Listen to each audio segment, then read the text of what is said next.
భారతదేశ పరమ వైభవ స్థితిని సాధించడం కోసం, భారతదేశ పునర్వైభవ నిర్మాణం కోసం 100 సంవత్సరాలుగా జరుగుతున్న తపస్సుకి ఈరోజు మనం కార్యక్రమం జరుపుకుంటున్నాం.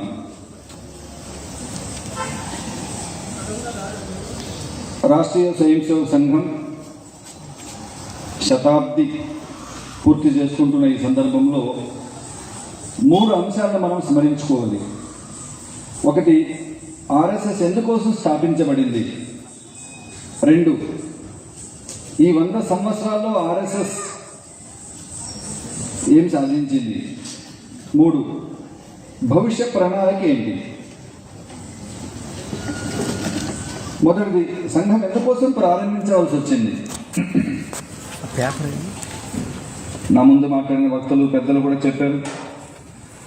భారతదేశం ప్రపంచంలో అత్యంత ప్రాచీనమైనటువంటి నాగరికత సంస్కృతి కలిగిన దేశం. ఇది సనాతనం, ఇది నిత్య నూతనం, చిరపురాతనం. దేనికైతే ఆది లేదో దానికి అంతం కూడా లేదు. ఆది అంతానికి అతీతమైనదే సనాతనం. ఇది దీనికి చావు లేదు, అందువల్ల దీనికి మరణము లేదు. పుట్టుక లేదు, మరణము లేదు. అందుకని ఈ యొక్క సనాతన ధర్మం ప్రపంచంలోనే విశ్వశాంతి కోసం మన ఋషులు అందించిన ఒక జీవన విధానం ఇది. ప్రపంచంలో భారతదేశం జగద్గురువుగా, అన్నపూర్ణగా, రత్న గర్భగా కీర్తించబడిన దేశం. ఇది వేదభూమి, తపోభూమి, పుణ్యభూమి. ఇక్కడ అనేక మంది పుణ్యాత్ములు జన్మించారు. కాదు భగవంతుడే అవతరించాడు. సిరివెన్నెల సీతారామ శాస్త్రి గారు ఒక పాట రాశారు ఆర్ఎస్ఎస్ కోసమే. ఈ దేశం ఎలాంటిదంటే ఆయన చెప్పింది, సృష్టికర్తయవు బ్రహ్మ సృజించిన వేద వాంగ్మయపు పుట్టిల్లు, నారాయణుడే నరుడై పుట్టి నడయాడిన నట్టిల్లు, హిమశైలమ్మును ఇల్లరికమునకు ఈశుని దించిన అత్తిల్లు. అటువంటి భూమిలో మనకు జన్మ లభించడం, మనం ఎన్నో జన్మల పుణ్య ఫలముంటే కానీ ఈ భూమిలో మనకు జన్మ లభించదు.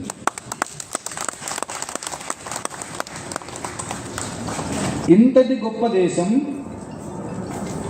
ఎందుకు బానిసత్వంలోకి వెళ్ళిపోయింది, ఎందుకు భారతదేశం స్వతంత్రాన్ని పోగొట్టుకున్నది అని ఒక మహనీయుడు ఆలోచించారు. ఆయన పేరే డాక్టర్ కేశవరావు. ఆర్ఎస్ఎస్ సంస్థాపకులు. వారు జన్మజాత దేశభక్తులు. బాలగంగాధర్ తిలక్, మహాత్మా గాంధీ గారు, నేతాజీ సుభాష్ చంద్రబోస్తో కలిసి స్వతంత్ర పోరాటంలో పనిచేస్తూనే అందరినీ ఒక ప్రశ్న అడుగుతుండేవారు. భారతదేశం స్వతంత్రాన్ని ఎందుకు కోల్పోయింది? ఆంగ్లేయులు మనకంటే బలవంతులా? కాదు. మనకంటే జనాభా ఎక్కువ? కాదు. మనకంటే తెలివితేటలు ఎక్కువ? అస్సలు కాదు.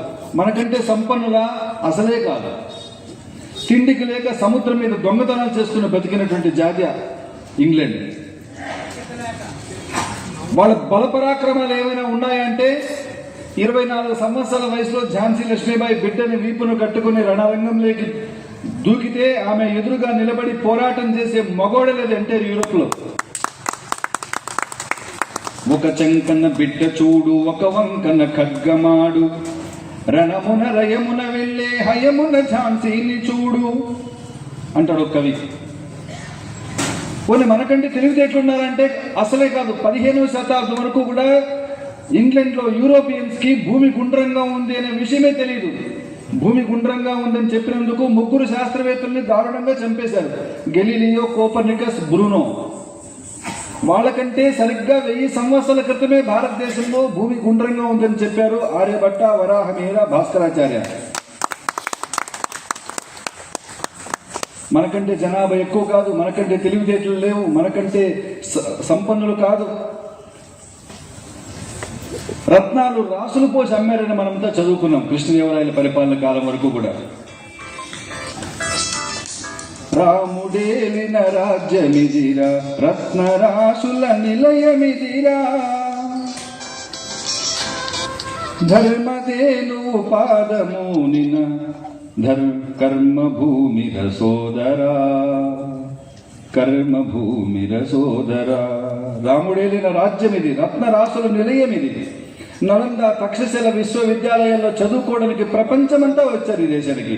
అటువంటి జ్ఞాన భూమి, జ్ఞాన సంపన్న కలిగిన భూమి. ఆంగ్లేయులు భారతదేశానికి వచ్చే సమయానికి ప్రపంచ వ్యాపారంలో భారతదేశం వాటా 27%. వాళ్ళు వెళ్ళిపోయినాటికి 2%. అంత దోపిడీ చేశారు ఈ దేశాన్ని. విల్ డ్యూరాంట్ అనేటువంటి అమెరికన్ చరిత్రకారుడు యొక్క మాటల్లో $45 ట్రిలియన్ సంపదని ఈ దేశంలో కొల్లగొట్టారు ఆంగ్లేయులు. అంటే రూపాయల్లో చెప్పాలంటే 3,300 లక్షల కోట్లు. 1757 ప్లాసీ యుద్ధం నుండి 1947 స్వతంత్రం వచ్చే వరకు 190 సంవత్సరాల కాలఖండంలో భారతదేశంలో బ్రిటిష్ వాళ్ళ చేత చంపబడిన భారతీయుల సంఖ్య 5 కోట్ల మంది. ఆంగ్లేయుల పరిపాలనలో ఈ దేశాన్ని ముక్కలు చేశారు.